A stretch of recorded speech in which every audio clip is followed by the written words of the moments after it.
The wind took the north barn first, and by the time it was done with the rest of the Hargrove place, there was nothing left standing taller than a fence post.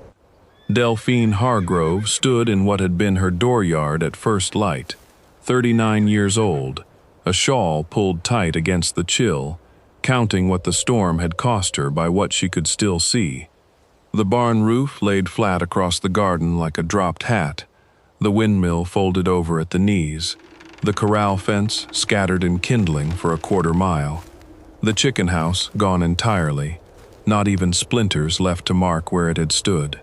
She did not cry.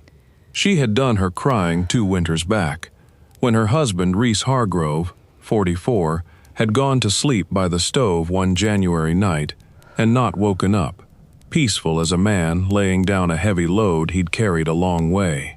She had learned since then that a widow could only afford to grieve once at a time, and this morning belonged to the ranch, not to her heart. She had 11 hours before Alistair Pruitt's buggy came up the section road. The note she sent to town by the Ostrander boy that morning said only what she could afford to say. 1 man, good wage, come today. She did not write down what today meant.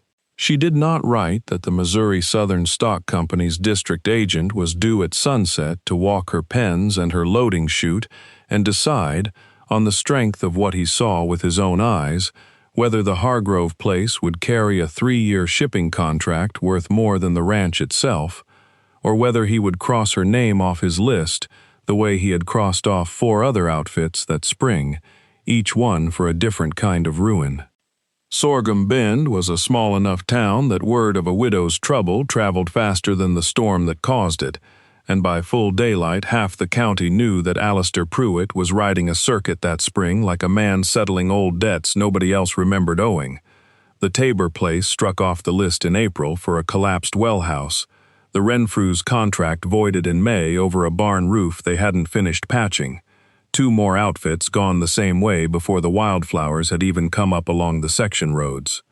Nobody in Sorghum Bend doubted that the man meant to do the same to Delphine Hargrove the moment he saw what the storm had left of her place, and nobody blamed her for not asking a soul in town for help, because every hand in Howell County already had more storm damage of its own to mend that week than there were daylight hours to mend it in. By mid-morning, no man from town had come. What came instead, rattling up the section road in a spring wagon loaded 3 deep with boys, was a widower named Coulter Ashby, 46, and the whole of his family. He climbed down without being asked and looked at the wreckage the way another man might look at a puzzle he already half suspected he could solve. "You sent for 1 man, ma'am," he said. "I only had the 9 to bring." Delphine Hargrove looked past him at the wagon, where 9 boys sat waiting on her word, ranging from a young man near grown to a small one still too little to reach the wagon's high seat without help, and understood, in the space of that one long breath, that her note had been answered by more than she'd asked for, and less than she could afford to turn away. "Then I reckon I'll take the 10 of you," she said, "and I'll pay for 1. Coulter Ashby's mouth moved into something that was almost, but not quite, a smile. "We didn't come to be paid, ma'am. We came because a woman alone sent word she needed a man today, and my boys have never once let me leave a job half done for the sake of what it paid." By the time the sun cleared the ridge behind the house, the Ashby wagon was empty of tools and full of purpose. Caswell, the eldest at 20, had learned framing from a bridge crew 2 summers running and set to squaring the barn's shattered corner posts before his father had finished unhitching the team. Marlowe, 18, built like his father through the shoulders, fired up a forge from cold coals and scrap iron inside of an hour, hammering bent hinges straight and drawing new nails from a coil of stock wire nobody but him thought to bring.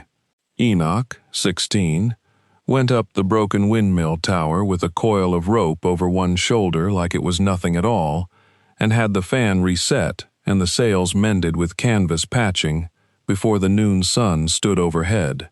Griff, 14, walked the scattered corral rails end to end, sorting the soundwood from the split, and had the first 100 feet of new fence strung taut by the time his father called the boys in to eat. Corbett, 12, went up on what was left of the barn roof with a hammer in his belt and never once looked down at the drop, laying shingles his older brothers passed up to him. Bevan, 10, and Wade, 8, worked the corral together, driving posts and hanging gates, arguing companionably about whose post stood straighter. Truitt, 6, ran water from the one good well to every working hand on the place, a bucket in each fist, spilling half of it and never slowing down.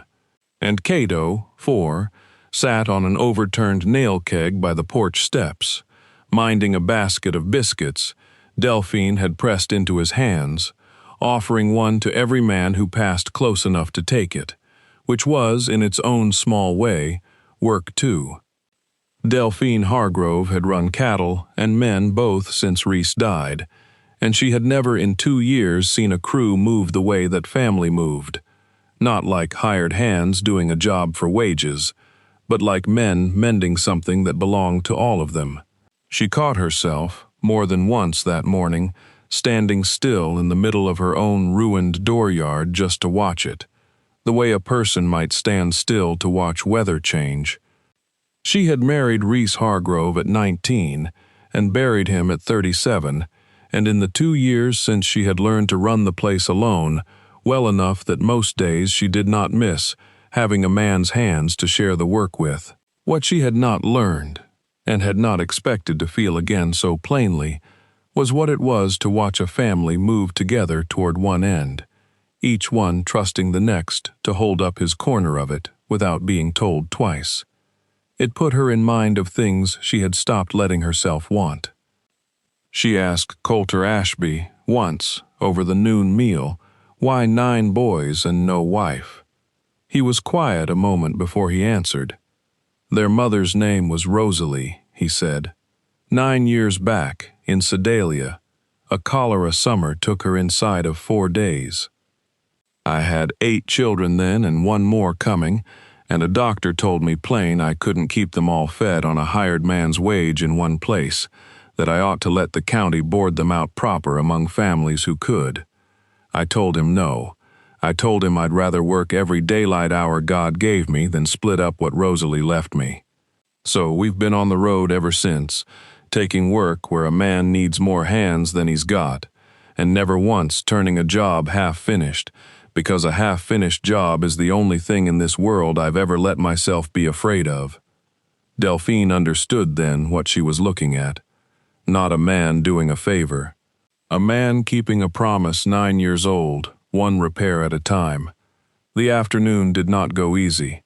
At 2 o'clock, a second gust, nothing near the size of the storm but ill-timed all the same, took down the corral gate Bevan and Wade had only just hung, and Colter Ashby, watching his youngest son's faces fall, said only, "Hang it again." Twice as strong this time.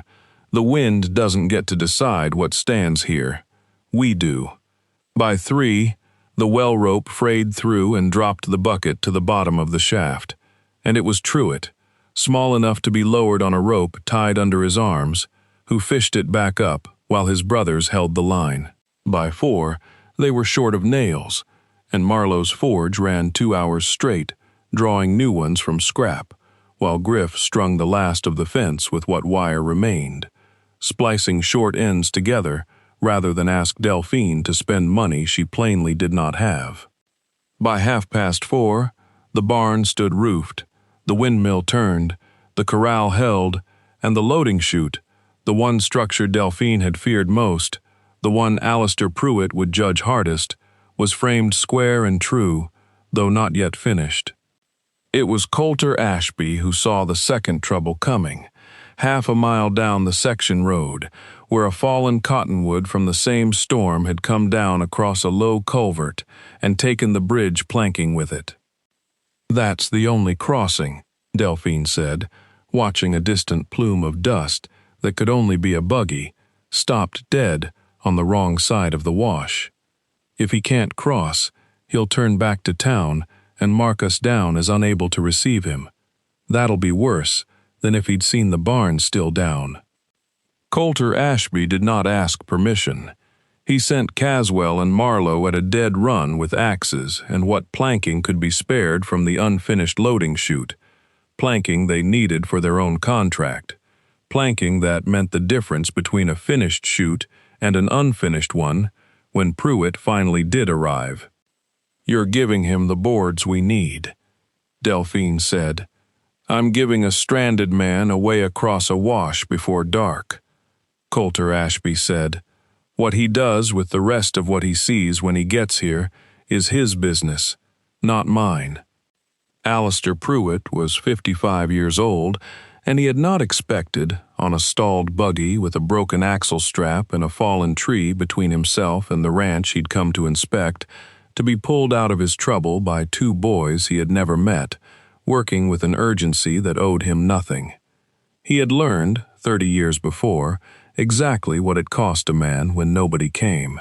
His own father had held a modest freight contract on the strength of a bridge crossing that failed in a spring flood, and the district agent of that day had written the family off without ever riding out to see the wreck for himself, on the theory that a man who could not keep his crossing sound could not be trusted with a contract. The Pruitts had lost everything that could be lost inside of a year. Alistair had grown into the very kind of agent who had ruined his father, because he had promised himself, at 17, that no company under his authority would ever again take a rancher's word for a repair it had not personally witnessed. He said none of this to the two boys sweating over his broken strap and the sagging planking. He only watched them work, and noted, with the flat attention of a man whose whole trade was noticing, that neither one of them had asked his name, nor his business, nor whether there'd be anything in it for them. "You're in an awful hurry for men who don't know me," he said finally. Caswell, without looking up from the strap he was splicing, answered plain. "Man's stuck. Sun's going down. That's reason enough where we're from." They walked his team across the mended crossing themselves, on foot, one boy at each bridle, and did not accept the coin he offered. When Alistair Pruitt's buggy came up the last rise to the Hargrove place at 20 minutes short of sunset, he found a ranch he had expected to write off, standing whole against the dying light. A roofed barn, a turning windmill, a mended corral holding cattle that had spent the night before scattered to the four winds, and a loading chute framed complete but for the last dozen boards, which he now understood, with a plain and total certainty, had been given away to save him. He climbed down slow, and for a long moment he did not speak at all. He had come to write a rule down against this family's name, the way he had written it down against 4 others that spring. Outfits ruined by weather they had not caused and could not have prevented. Judged all the same on whether the wreck was fixed by the hour he arrived, with no accounting at all for what fixing it had cost the people doing the mending. He had built that rule out of his father's ruin and called it fairness for 30 years. Standing in Delphine Hargrove's dooryard, watching 9 boys finish the last of a corral gate by lantern light, because the daylight had run out on them, he understood for the first time what the rule actually was. It was not fairness. It was a man still trying, 3 decades on, to punish a flood that had already happened by refusing anyone else the mercy nobody had shown his father. "Your chute's short a dozen boards," he said to Delphine. "I know it," she said, and did not apologize, and did not explain, because Coulter Ashby had told her plainly at 4 o'clock that a woman who explained herself to a man who hadn't asked was a woman already halfway to losing. "I know where they went, too," Pruitt said. "Your hired man's boys carried them half a mile down the road and put them under my own broken axle strap, without once asking who I was or what I could do for them in return." He walked the pens himself, slow, in the last light, and found them sound. He walked the barn and found the roof watertight. He stood at the mended windmill and watched the fan turn true. And at the loading chute, 12 boards short of finished, he took off his coat, rolled his sleeves, and picked up a hammer he had not touched in 30 years of writing other men's failures down in a ledger. "Mr. Pruitt," Delphine said, startled, "you don't have to." "I know I don't," he said. That's rather the point of doing it. They finished the chute together, by lantern light, agent and widower, and 9 boys, the youngest asleep on the porch steps with a biscuit basket still cradled in one arm. And when the last board went up, Alistair Pruitt did not read out the rule he had come to enforce.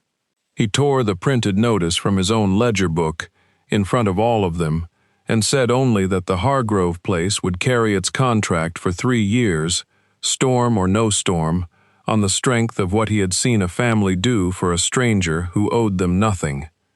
He rode back to town that night a different kind of agent than he had ridden out. Within the month, the district office struck the standing rule that had cost 4 other outfits their contracts that spring and replaced it with a shorter one.